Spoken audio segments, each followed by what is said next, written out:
Well, good morning, everybody. This is Dr. Tom Schleter with today's Tom's Take. We're going to return to Genesis 1 today. But before I go there, let me share something that is really special to me. We have a backyard here with our home in Arlington, Texas. And years ago, we fashioned and built our own pond in the back with a waterfall feature. And many times during the year, there will be moments when the backyard is literally cluttered with doves. Many times we will have 10, 15, 20 or more doves lingering around that pond, hanging around in the trees. And what a beautiful sound. As they do, they're cooing. It's a beautiful thing to behold, not only with the eyes, but with the ears.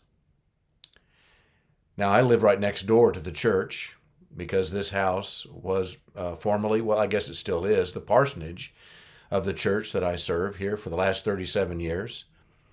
And those doves like hanging out in a big oak tree over there in the back parking lot of the church. So many times I'll be walking over to the church or getting out of my truck to go into the building. And again, the sound of the cooing of doves fills the air with such a tremendous sense of God's presence and God's peace. I believe that we all know that doves have that effect on us. One last story. We were in Israel. We were there at the Western Wall. A lot of people gathered around, and our team was circled up probably about 50 yards away from the wall and just kind of gathering and kind of getting prepared about what we were going to do next. And a white dove fluttered, landed right at my feet, and moved around in the midst of us. It was such a significant moment where you knew that God's presence was there. And he was bringing peace. He was bringing comfort. He was bringing an awareness that his Spirit was very present and very active in what we were doing. Just as I experienced that feeling in the backyard or on the back parking lot of the church. But there's something amazing about doves, which kind of was surprised about what happened in Israel. Because doves, they don't like being disturbed. They don't like a lot of noise. They don't like a lot of chaos. Matter of fact, if you approach them too quickly, or even try to approach them at all, they're gone. They don't hang around when there's a sense of anything being out of order or anything disturbing their peace. So they flutter away. And again, when they flutter away, it's that cooing sound that happens when their wings are flapping and they're cooing, and it's an amazing experience, but I don't like it because they just left. Well, why all the dove language? Well, let's go back to Genesis 1. Yesterday I was talking to you about God creating the earth as almost a first fruits offering for the rest of eternity. Wow. But let's read it again. I'm going to read just two of the passages, the Amplified and then the Passion. In the Amplified it says, "In the beginning God prepared, formed, fashioned, created the heavens and the earth. The earth was without form and an empty waste, and darkness was upon the face of the very deep. The Spirit of God was hovering, moving, brooding over the face of the waters." In the Passion, when God created the heavens and the earth was completely formless and empty, with nothing but darkness draped over the deep. God's Spirit hovered over the face of the waters. In Brian Simmons' notes, again, I referred to him yesterday in the Passion. In verse 2, he reads this or writes this: God's Spirit gently vibrated. The Syriac word can mean to incubate or to brood. The Hebrew word rakah means to flutter or gently move, to hover over with gentle wavering, or to be relaxed, grow soft, and describes the utmost care and affection of a mother eagle caring for her young. This word is also used for a bridegroom hovering over his bride. Hovering, brooding. It truly is the nature of a dove, because that's what they do. They hover, they brood, they gently land, they gently move about, but they don't tolerate chaos. Isn't it remarkable, though, that in this passage, it makes it very clear that the world was dark, void, chaotic, formless, nothing there. I guess the word that I'm really wondering about is the word chaos, chaotic, darkness.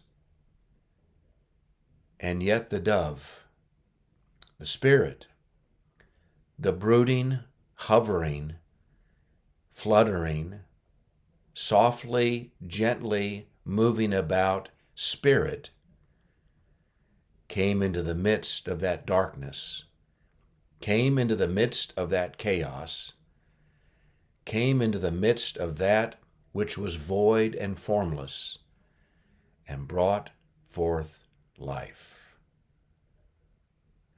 Let's go back to that phrase that Brian used of even like a bridegroom hovering over the bride. Let's go back in the beginning. God created. The Hebrew word there means to create, to form. But I have a sensing in my spirit it could also be the word for propagate, to bring forth life into that which was lifeless, into that which was chaotic, into that which was dark. The Spirit of God hovered. You wouldn't think that would be the picture. You would think in a world that was not there yet, that was dark, chaotic, formless, void, that there would be this great, powerful bird of prey, or this roaring of a lion, or some other image of powerful strength that just pushes away the darkness and brings forth God's presence into the world. A fluttering, hovering, propagating, gently moving Spirit. And everything changes. Wow. Maybe the next time you see a dove, ponder how the Spirit would like to move upon your life. Maybe it's important for us in our chaotic lives, in lives that sometimes or many times are filled with darkness and void and confusion, that God's Spirit gently hovers over us. Yeah, He could have roared. He could have flashed lightning at us. But He gently hovers over us and brings forth life, brings forth goodness, brings forth compassion, brings forth meaning and identity of who we truly are. So pay attention to the work of the Spirit.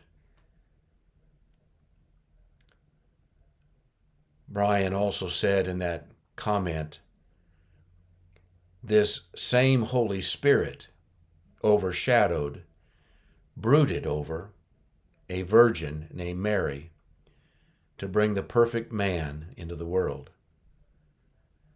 Just as God's Spirit danced over the waters on creation's morning. Wow. One last passage then, from Matthew 6, verse 16, in the Passion. And as Jesus rose up out of the water, the heavenly realm opened up over him, and he saw the Holy Spirit descend out of the heavens and rest upon him in the form of a dove. I pray today, as you've been reading this and listening to it, I don't put out a transcript, but as you've been listening to this, go back to Genesis, go back to other passages that speak of this same powerful truth, that in the midst of lives which are really sometimes filled with a lot of darkness, chaos, confusion, God broods over us, hovers, propagates, flutters, and lands upon us like a dove, and brings forth the fullness of his life into our lives. Be blessed today. Let the Holy Spirit hover over you. Be quiet and let him land on you. Continue to be quiet so that he stays and lingers with revelation, with wisdom, with truth, with all the nature of God in Jesus Christ that he desires to release into your life. Blessings to all of you. Have a great day.